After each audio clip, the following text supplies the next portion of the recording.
ডাইনি প্রচণ্ড রেগে যায়, আর সেই রাগে সে আঁশবুটি দিয়ে মণিমালার জলপরীর লেজকে কেটে দেয়। আর ব্যথায় যন্ত্রণায় মণিমালার জলপরী নদীর পাড়ে কাতরাতে থাকে।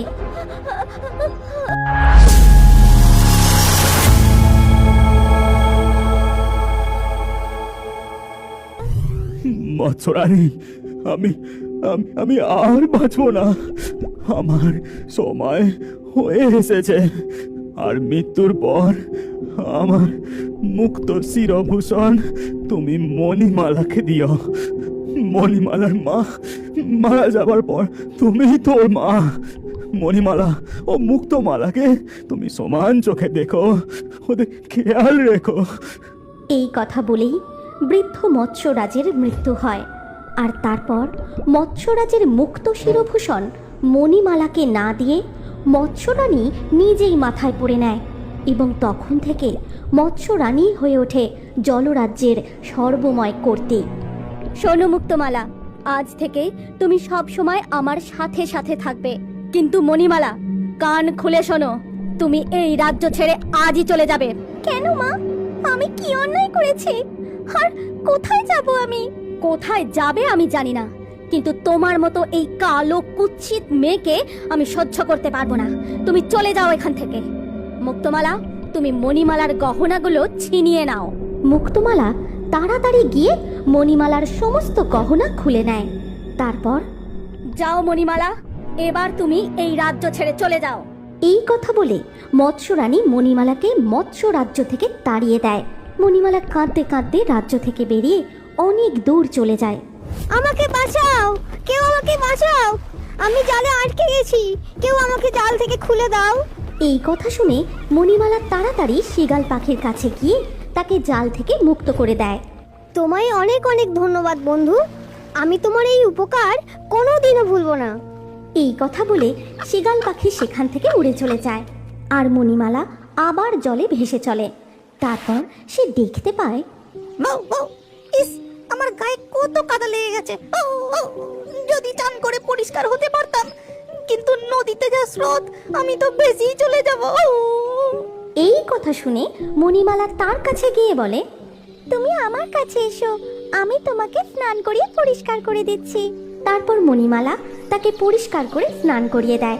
তখন কুকুরটি তাকে বলে, অনেক অনেক ধন্যবাদ বন্ধু, আমি তোমার এই উপকার মনে রাখবো। এরপর কুকুরটি সেখান থেকে চলে যায়। মণিমালাও আবার জলপথে ভাসতে ভাসতে এগোতে থাকে। আর হঠাৎ দেখে একটি ছোট্ট নীল মাছ ছিপে আটকা পড়েছে। মা, বাঁচাও, মা, বাঁচাও, আমার যে খুব ব্যথা লাগছে। আমি এখন কি করি? কি করে বাঁচাবো আমার পুত্রকে? এই দেখে মণিমালা দ্রুত সেই ছোট্ট নীল মাছটিকে ছিপের কাঁটা থেকে মুক্ত করে দেয়। তোমায় অনেক অনেক ধন্যবাদ মৎস্যকন্যা, আমি তোমার এই উপকার চিরকাল মনে রাখবো। এরপর মণিমালা যখন জলের তলায় কিছু খাবারের সন্ধানে এদিকে ওদিকে ঘুরে বেড়াচ্ছিল, তখন সে দেখে এক বৃদ্ধা জলপরী খুবই অসুস্থ, আর সে খুব কষ্ট পাচ্ছে। উফ, বড় যন্ত্রণা, বড় যন্ত্রণা, খুব খিদেও পেয়েছে। এদিকে যন্ত্রণায় আমি এখান থেকে উঠতেই পারছি না।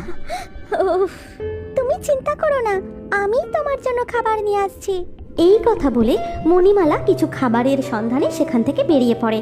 তারপর কিছু খাবার নিয়ে এসে সেই বৃদ্ধা জলপরীকে দেয়, তাকে অনেক সেবা করে। আর ওদিকে তখন উত্তর রাজ্যে মুক্তমালা, মা, অনেক দিন তো হয়ে গেল, মণিমালাকে এই রাজ্য থেকে তাড়িয়ে দিয়ে নিজে সিংহাসনে বসেছো, কিন্তু আমার জন্য তো এখনো কিছুই করলে না। হো, এই ব্যাপার, ঠিক আছে ঠিক আছে, আমার মুক্তমালার জন্য এবার একটা সুন্দর রাজপুত্রের খোঁজ করতে হবে। আর ওদিকে সেই বৃদ্ধা জলপরী মণিমালার সেবায় যত্নে ধীরে ধীরে সুস্থ হয়ে ওঠে। আচ্ছা মণিমালা, এতদিন আমার কাছে আছো, কিন্তু তুমি কে, কোথা থেকে এসেছো, কিছুই তো জানা হয়নি। এই কথা শুনে মণিমালা তার জীবনের সমস্ত দুঃখের কথা তাকে খুলে বলে। আর সব কথা শুনে মণিমালা, তুমি এই পানীয়টি গ্রহণ করো, দেখবে আর কোনো দুঃখই তোমার থাকবে না। মণিমালা সেই পানীয়টি গ্রহণ করার সাথে সাথে সে ধীরে ধীরে ঘুমিয়ে পড়ে। এবার দেখো মণিমালা, কি রকম চমৎকার হয়। আসলে এই বৃদ্ধা জলপরি হলো একজন জাদুকর্ণী। আর মণিমালা সকালবেলা ঘুম থেকে উঠে দেখে, এ কি, আমি এত সুন্দর হলাম কি করে? এত সুন্দর রেশমি চুল এ কি করে সম্ভব হলো? আমি তো ভাবতেই পারছি না। আর তোমার কোনো দুঃখ থাকবে না মণিমালা, এবার তুমি তোমার নিজের রাজ্যে ফিরে যাও। এই কথা শুনে মণিমালা সেই বৃদ্ধা জলপরীর কাছ থেকে বিদায় নিয়ে নিজের উত্তর রাজ্যের দিকে ফিরতে থাকে। ফেরার পথে সেই নীল মাছের সাথে তার আবার দেখা হয়। সুন্দরী মণিমালা, একটু দাঁড়াও, এই অলংকারগুলো পরে নাও, তোমাকে আরো সুন্দর দেখাবে। এই এত গহনা সব আমি পরবো? হ্যাঁ গো হ্যাঁ, সব তোমার, আরো চাইলে আরো দেব। এরপর মণিমালা হাসি মুখে সেই গহনাগুলি পরে নেয়। তারপর নীলমাছ ও তার পুত্রকে বিদায় জানিয়ে নদী পথে এগোতে থাকে এবং কিছু দূর গিয়ে সে নদীর জলের উপরে মুখ তুলতেই আবার ওই কুকুরটিকে দেখতে পায়। দাঁড়াও মণিমালা, আমি তোমার অপেক্ষা করছিলাম। আমার অপেক্ষায়? কেন বন্ধু, তোমার কি কোনো সাহায্যের প্রয়োজন? না, আজ তোমার সাথে আমার প্রভু রত্নকুমারের আলাপ করিয়ে দেব। তখনই সেই কুকুরটির পাশে রত্নকুমার এসে দাঁড়ায়। মণিমালা জলপরি, আমি তোমার ব্যাপারে সব জানি, আর আমি তোমাকে বিবাহ করতে চাই। কিন্তু আপনি তো মানব পুত্র আর আমি একজন জলকন্যা। না, তুমি এতদিন ধরে যে বৃদ্ধা জলপরির সেবা করেছ, তিনি জাদুকর্ণী ঝিনুকমালা, তিনি আমার মা। আমি এক বিশেষ কারণে স্থলভাগে এসেছিলাম, কিন্তু এখন তোমার সাথে বিবাহ করে তোমার সাথেই থাকতে চাই। কিন্তু উত্তর জলরাজ্যে আমার মা ও বোন মুক্তমালা আছে, তাদের না জানিয়ে বিবাহ কি করে সম্ভব? ঠিক আছে, আমাকে তবে তোমার সঙ্গে নিয়ে চলো, তোমার রাজ্যে গিয়ে তোমার মাতার থেকে অনুমতি নিই। এই কথা বলে রত্নকুমার জলে নামতেই সেও এক জলকুমারের রূপ ধারণ করে। তারপর রত্নকুমার ও মণিমালা একসাথে জলপথে এগোতে থাকে এবং অবশেষে তারা পৌঁছয় উত্তর জলরাজ্যের রাজমহলে। মণিমালা, তুই আবার এই রাজ্যে ফিরে এসেছিস? আর এত রূপ, এত অলংকার কোথায় পেলি? মা, ওদিকে দেখো, মণিমালার সাথে ওটাকে এসেছে। আমি দক্ষিণ রাজ্যের রাজপুত্র রত্নকুমার। আমি এই রাজ্যের মৎস্যকুমারীকে বিবাহ করার প্রস্তাব নিয়ে এসেছি। ওমা, তাই নাকি? কি আনন্দ, কি আনন্দ! মা মুক্তমালা, তুমি রাজকুমারকে তাড়াতাড়ি ওনার বিশ্রাম কক্ষে নিয়ে যাও। মুক্তমালাও হাসি মুখে রত্নকুমারের দিকে এগিয়ে আসে এবং তাকে বলে, আসুন রাজকুমার, আমার সাথে আসুন, আমি আপনাকে বিশ্রাম কক্ষে নিয়ে যাচ্ছি। এবং তাড়াতাড়ি করে সে রত্নকুমারকে সঙ্গে নিয়ে সেখান থেকে চলে যায়। তারপর মৎস্যরানী, মণিমালা, তুমি আমার সাথে এসো। এই কথা বলে মৎস্যরানী মণিমালাকে সঙ্গে নিয়ে চলে যায়। তারপর পৌঁছায় এক কয়েদখানার সামনে এবং সেখানে মণিমালাকে বন্দি করে দেয়। আজ থেকে তুই এখানেই বন্দি থাকবি। তাড়িয়ে দিয়েছিলাম, আবার ফিরে এসেছিস, তাও আবার রূপবতী হয়ে, অলংকারে সুসজ্জিত হয়ে। খুব সাহস না তোর? না না, আমায় ছেড়ে দাও, রত্নকুমার যে আমায় খুঁজবে, আমায় না দেখতে পেলে চিন্তা করবে, ছেড়ে দাও আমায়। চিন্তা করবে? শুনে রাখ, রত্নকুমারের সাথে আমি মুক্তমালার বিবাহ দেব। এই কথা বলে মৎস্যরানী সেখান থেকে চলে যায়। আর বেচারি মণিমালা জলপরি বন্দি অবস্থায় মনের দুঃখে কাঁদতে থাকে। রাজকুমারী মণিমালা, রাজকুমারী মণিমালা, তাড়াতাড়ি করে এই কয়েদখানা থেকে বেরিয়ে এসো। রত্নকুমার, তুমি এসেছো। আমি জানতাম তুমি আসবে, কিন্তু তুমি যে এখানে এসেছো, তোমাকে কেউ দেখে ফেললে তো তোমার খুব বিপদ হবে রাজকুমার। না, কেউ দেখতে পাবে না, আমরা জাদুর মুক্তের সাহায্যে নিজেদের রূপ বদল করে এখান থেকে পালিয়ে যাব। এরপর রত্নকুমার একটি জাদুমুক্ত মণিমালার হাতে দেয় এবং আরেকটি জাদুমুক্ত নিজের হাতে রাখে। মণিমালা, এবার তুমি যে রূপ ধারণ করতে চাও তা মনে মনে বলো। সাথে সাথেই মণিমালা একটি লাল মাছে রূপান্তরিত হয়। তারপরে রত্নকুমারও একটি হলুদ মাছে পরিণত হয়। আর দেরি নয় মণিমালা, এবার তুমি শুধু আমাকে অনুসরণ করো, এসো আমার সাথে। এই কথা বলে হলুদ মাছ রূপে রত্নকুমার আগে আগে যেতে থাকে এবং তাকে অনুসরণ করে এগোতে থাকে লাল মাছ রূপে মণিমালা। কিন্তু কিছু দূর যাওয়ার পরেই ওই উত্তর জলরাজ্যে এমন লাল মাছ ও হলুদ মাছ আছে বলে তো আমার জানা ছিল না। ব্যাপারটা আমার পাতানো বোন জলরানীকে তো জানাতে হচ্ছে। এরপর নাগরাজ চলে যায় জলরানীর কাছে এবং তাকে গিয়ে লাল মাছ ও হলুদ মাছের সম্পর্কে জানায়। লাল মাছ ও হলুদ মাছ এই উত্তর জলরাজ্যে, আর তারা কারাগারের দিক থেকে দ্রুত বেগে যাচ্ছিল। মুক্তমালা, রাজকুমার কোথায়? কেন? তিনি নিশ্চয়ই তার বিশ্রাম কক্ষেই থাকবেন। নাগরাজ, এসো তো আমার সাথে। মৎস্যকুমারের বিশ্রাম কক্ষে গিয়ে দেখি একবার। এরপর তারা মৎস্যকুমারের বিশ্রাম কক্ষের দিকে এগিয়ে যায়। এদিকে ততক্ষণে মণিমালা ও রত্নকুমার জলদেবতার কাছে এসে উপস্থিত হয়ে নিজেদের আসল রূপ ধারণ করে। কি ব্যাপার জলকন্যা মণিমালা, এমন ছদ্মবেশে হন্ততন্ত হয়ে আমার কাছে? এরপর জলকন্যা মণিমালা জলদেবকে সমস্ত ঘটনা খুলে বলেন। হে জলদেবতা, আপনি তো সমস্ত কথাই শুনলেন, এবার আপনিই বলে দিন আমাদের কি করা উচিত। সমস্ত কিছু শোনার পর আমার মত হলো এক্ষুনি তোমাদের বিবাহ বন্ধনে আবদ্ধ হওয়া উচিত। আমাদের জলরাজ্যের নিয়মানুসারে একবার বিবাহ বন্ধনে আবদ্ধ হলে সেই বন্ধন আর ছিন্ন করা যায় না। এই কথা শুনে মুক্তমালা ও রত্নকুমার খুবই খুশি হয়। আর দেরি নয়, তোমরা বিবাহর জন্য ঝিনুকের মালা প্রস্তুত করো। আমি ততক্ষণ শুভ শঙ্খ নিয়ে আসি এবং রীতি অনুযায়ী শুভ শঙ্খধ্বনির মধ্য দিয়েই তোমাদের শুভ বিবাহ সুসম্পন্ন হবে। এই কথা বলে জলদেব সেখান থেকে চলে যান। আর মণিমালা ও রত্নকুমার ঝিনুক মালা প্রস্তুত করার জন্য গভীর সমুদ্রের দিকে এগিয়ে যায়।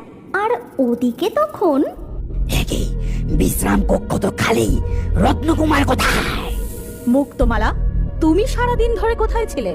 তোমাকে তো আমি রত্নকুমারের খেয়াল রাখার দায়িত্ব দিয়েছিলাম।